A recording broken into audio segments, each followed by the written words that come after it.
Alright guys, so this is probably one of the biggest topics that a lot of guys and some girls struggle with. How to keep a conversation going. This is something that's very big. I had a lot of trouble with this once upon a time. I read up on a lot of it. I watched a lot of videos on it, how to keep a conversation going. And that generic phrase in itself is too simple a concept to just be answered in one video. It covers many facets, and it also almost implies something that's impossible, which is literally that it's a skill that can be developed to a point where you can keep a never-ending conversation going with anyone, and it would just be all laughs and jokes and so forth. Having experienced a lot of the world, that's not true. Why? Because of just the variety of people out there. You're going to run into people, whether it's because they're not in the mood or their personalities are just geared towards not wanting to talk to other people, or they're just introverted and they find happiness in silence rather than pointless conversation. Or to them, their perspective of it is it's pointless conversation. So now that whole myth has been dispelled, I do have to say that there are general tips that you can do to continue conversation. However, I do find that keeping a continuous conversation going with everyone is literally impossible, even if you had like exceptional depths of every sort of field out there, science, history, and so forth.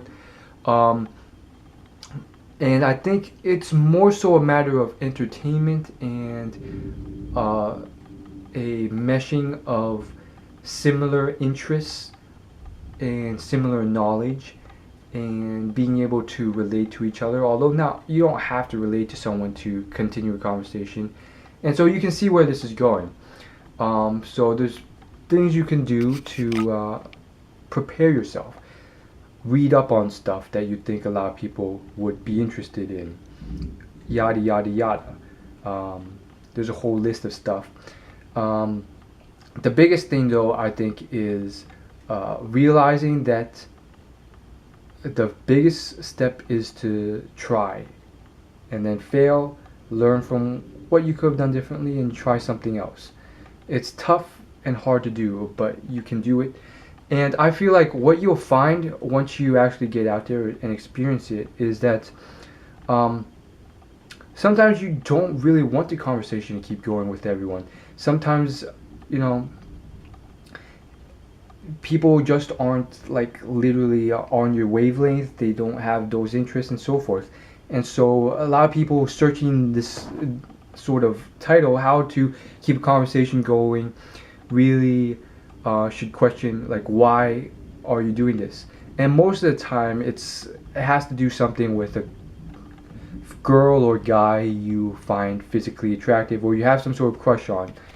And I mean, there's stuff you can do, but there comes a point where you have to realize you are overextending too much, and literally you have to question, is this really something that can work, or are you just on completely different fields, completely different pathways, and you're just too caught up in her beauty to realize that there's other girls out there, and or you just like her for her physical attractiveness, and that's it gets tough, Anyhow, having said all that though, there's stuff you can do. Obviously, entertainment. Think of Russell Brand, the celebrity comedian.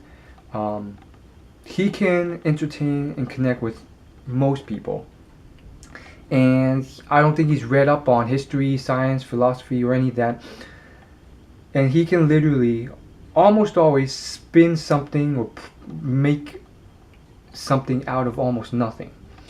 You can give him the most boring topics, whether it's a chair, a desk, a lamp, and he can spin it into something entertaining.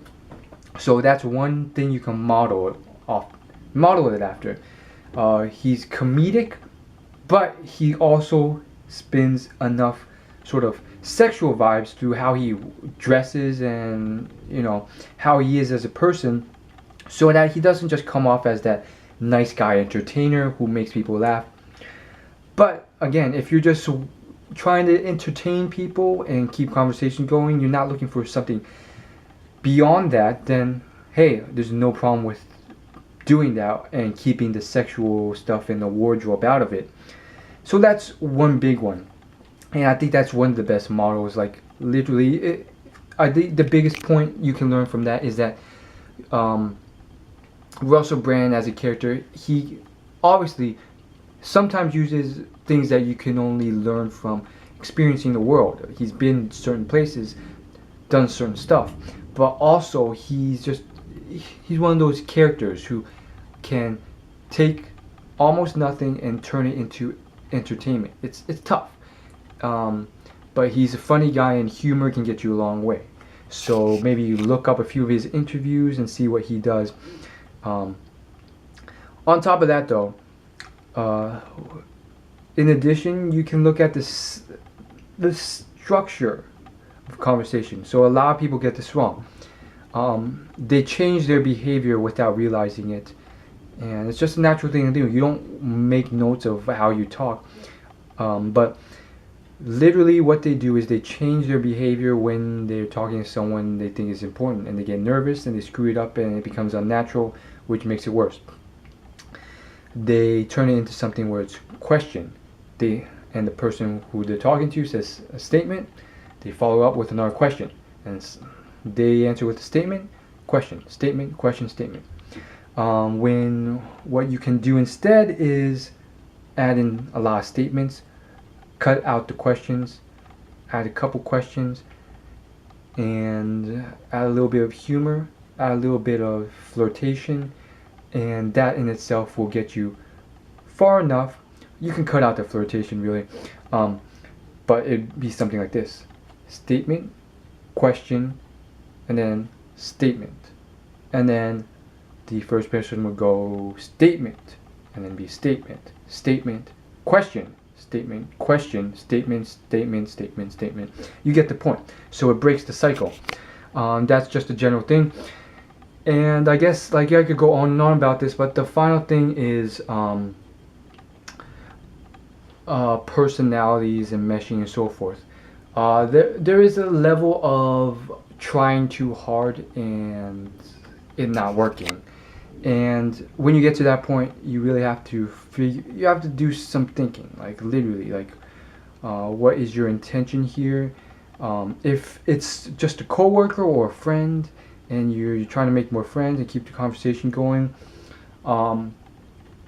that sort of thing is different. Especially also if it's like a scenario where this person is important to you and you're going to be seeing them frequently for the next year, every day, or someone who's you probably won't see again, or you have more room for error, because if you screw up, either you won't see him again, or the venue in itself, whether it's a social gathering or a bar or something, it's not that big a deal if you mess up.